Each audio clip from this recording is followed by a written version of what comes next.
is one shark, sharks. It's much easier to die than it is to live, believe me. And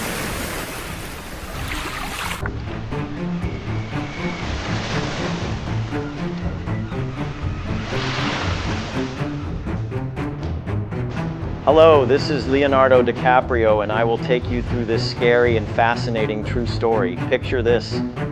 You're floating in the middle of the Pacific Ocean, no land in sight.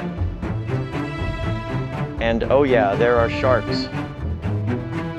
Lots of them, circling, bumping into your legs, taking little test bites. This isn't a nightmare I made up to ruin your next beach vacation. This is the true story of the USS Indianapolis, one of the deadliest maritime disasters in US Navy history. A story so wild, it sounds like a Hollywood script, which by the way, it basically became. Remember Jaws? That creepy scene where Quint talks about sharks eating his crew? I don't know how many sharks, maybe 1,000. It's July 26, 1945. World War II is winding down, but the fighting isn't over yet. The Indianapolis has just finished a top-secret delivery, components for the world's first operational atomic bomb, the one that will soon level Hiroshima. The mission nailed it. The delivery made it to the island of Tinian without a hitch. Now the ship's been ordered to the Philippines, cruising alone at a cool 17 knots. No escort, no backup, no problem, or so they think. 4 days later, July 30th, just after midnight, the ocean is calm. Then, boom, 2 Japanese torpedoes slam into the Indianapolis. One hits the bow, the other dead center. The blast rips the ship apart, splits it in 2. In just 12 minutes, the Indianapolis is gone. About 300 men go down with her instantly. Another 900 are thrown into the dark water. Many without life jackets, bleeding, burned, or broken from the blast. Fuel oil from the wreck coats their skin and stings their eyes.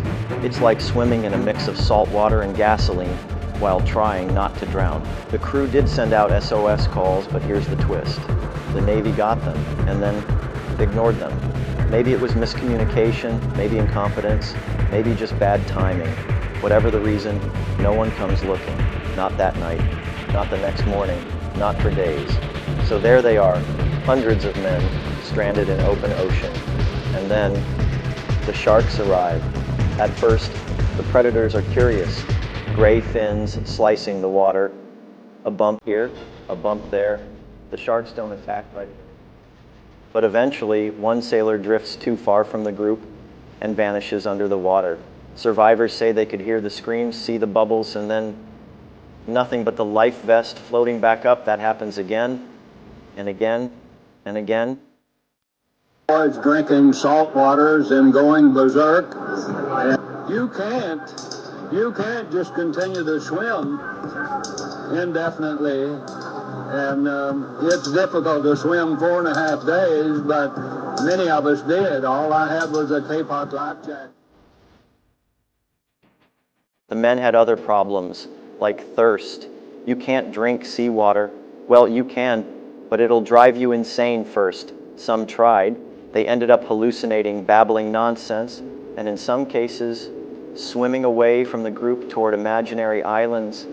And the sharks were always happy to welcome them. Life jackets, those things soak up water like a sponge. After a while, they barely kept anyone afloat. And remember, they're covered in fuel oil, which makes them slippery and stinky. It's basically the worst pool party in history. By the 3rd day, some survivors spot floating crates. Jackpot. No, not treasure, rotting potatoes. But the sharks, they're still there, always there. 4 days after the sinking, luck finally changes.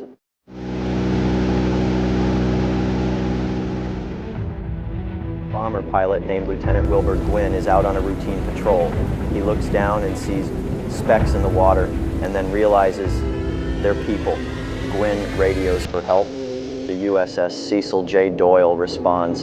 Its captain makes a bold move, turns on a massive searchlight in the middle of wartime to guide other rescue ships in. Sure, it's like hanging a torpedo me sign on his ship, but time's running out for the survivors. Meanwhile, a seaplane pilot named Adrian Marks swoops in and sees men literally being attacked by sharks. He breaks protocol, lands on the rough ocean, and starts hauling sailors aboard. He fills the cabin, then starts tying men to the wings with parachute cords. That's not in any pilot manual, folks, but it works. Mark saves 56.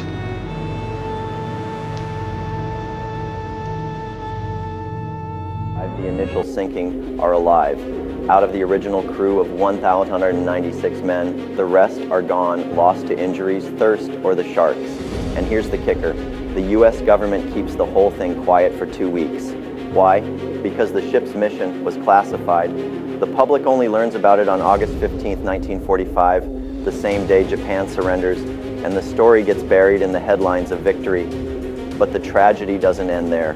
Months later, Captain Charles McVeigh is court-martialed. The Navy says he didn't zigzag enough to avoid enemy subs. Never mind that zigzagging wouldn't have saved them that night. Never mind that no other captain in World War II was punished like this for losing a ship in combat.